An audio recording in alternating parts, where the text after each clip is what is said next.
So this is just a weekend and now I guess Monday of disappointment. So what happened, Anakin? It's puzzling to say the least. So film-wise, actually, WB seemed to be doing very well with its film business, which we'll get to the Ballerina box office. But let's just deal with the official news now that the WB is splitting 3 years after combining to be Warner Brothers Discovery. It's back to being the WB. Okay, so the essentials are the WB will be splitting its studio side from its streaming side. What does that mean? Well, it means that CNN and other cable outlets may potentially go to a new home and be sold off or consolidated and combined. It's all very confusing, but the basic gist is that due to the merger 3 years ago, Warner Brothers had $50 billion in debt. A substantial amount still needs to be paid off, and David Zaslav, who was touting the merger and combining everything Game of Thrones, Wonder Woman, DC, so on and so forth, is, well, getting a lot of pushback. So he currently has a $51+ million pay package, but the shareholders voted against that. It'll be interesting whether he even stays on. So his dream of merging WB into being the next Disney Plus, not quite there. Currently, HBO Max, which used to not be HBO Max, but anyway, has 122 million subscribers as of March. Okay. And they're projecting 150 million by 2026. But even with that number secured, if they get to 150 million, that is still substantively below Disney Plus, and it is below Netflix, far below Netflix. Netflix has 300 million subscribers, and Disney Plus has roughly 181 subscribers. Although remember, Disney Plus has Hulu, and Hulu has more adult programs, so it's a little bit of a mix. But no matter how you slice it, yeah, the WB is in a weird state of flux and shock. So, how's it doing on streaming? Well, I guess the very rough verdict would be not too good. I'm going to try to catch up to The Last of Us, but I have consistently heard really bad things about The Last of Us. Don't watch season two, ignore it completely. And Dunkin' Egg, and I know somebody's going to zap me. I know it's not officially Dunkin' Egg, but Dunkin' Egg has been pushed back. And season two of House of the Dragon also experienced a lot of criticism. So at this moment, the streaming service is not doing great. They do have some promising things in the future, but at this point, yeah, decidedly Disney Plus, which has Andor, which is receiving massive, and I do mean massive love and attention from the fans and critics, is doing pretty well. Doing pretty well.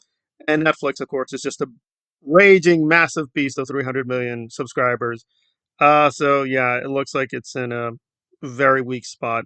Now, the films have been doing very well recently. Sinners, a massive box office success, as is the Minecraft, also did very good box office. So, film wise, it's paradoxical that the studio is doing a lot better than before. However, that is literally this year, whereas in the past years, the DCU has just flatlined. Many of its post Snyder projects have failed to make really any impressive box office. I mean, the highest grossing one was Aquaman 2, and that was far below what Aquaman 1 did. So yeah, it's in a tricky situation, and Superman should do pretty well, but again, maybe it won't. So it's a little bit all over the place. But there we are. It is splitting up, and the future does not look great. And apparently, Zaslav is trying to save face by saying, "Yeah, Trump and the deal will go forward with the regulators, even though Trump hates CNN." So there we are. So it's rough road up ahead for the WB, as it is for the Ballerina, which had a pretty disappointing opening. I mean, I was honestly shocked how low this opening is. So, I mean, to the budget, it did very decent. So it did about 25 million, which is far below Lilo and Stitch, which got 32 million, and it now has 300 million plus domestically and 800 million total. So, yeah, it's just doing massive numbers worldwide. Now, the John Wick films are made for far less than most films, so budget wise, it is doing pretty well. Pretty well. However, it is doing far below the other John Wick films, and even with no spoilers, a big, and I mean a big John Wick cameo from Keanu Reeves himself.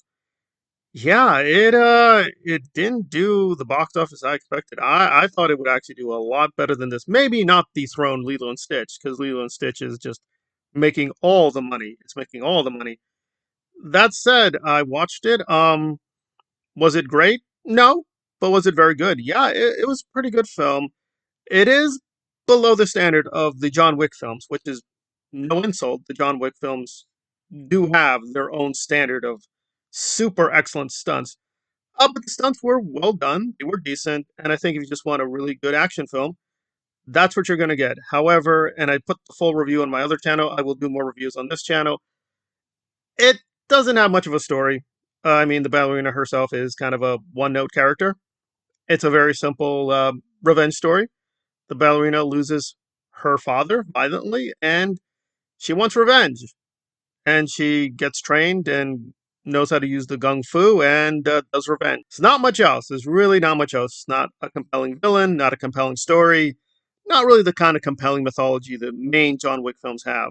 And you can say whatever you want about Chapter 4 or Parabellum, but there is an attempt at a grandiose mythology. There's not that here with the ballerina.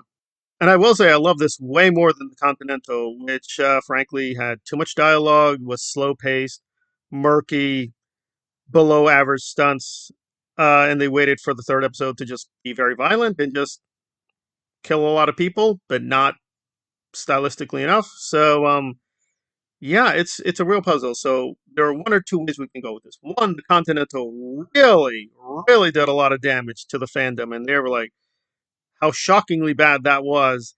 They're judging the ballerina on that, and they're not interested. And or this is actually a very good, decent film, which I think it is, but it's not a great John Wick film. So without Keanu or without the same level of stunt work that you find in the main films, John Wick fans will not support it, which I think is fine. So I can't honestly say this is at the level of the John Wick films. It's not. Not even the first film. I think given the reshoots and a lot of behind the scenes drama with the director, which we don't know fully, but they had to do a lot to change the film.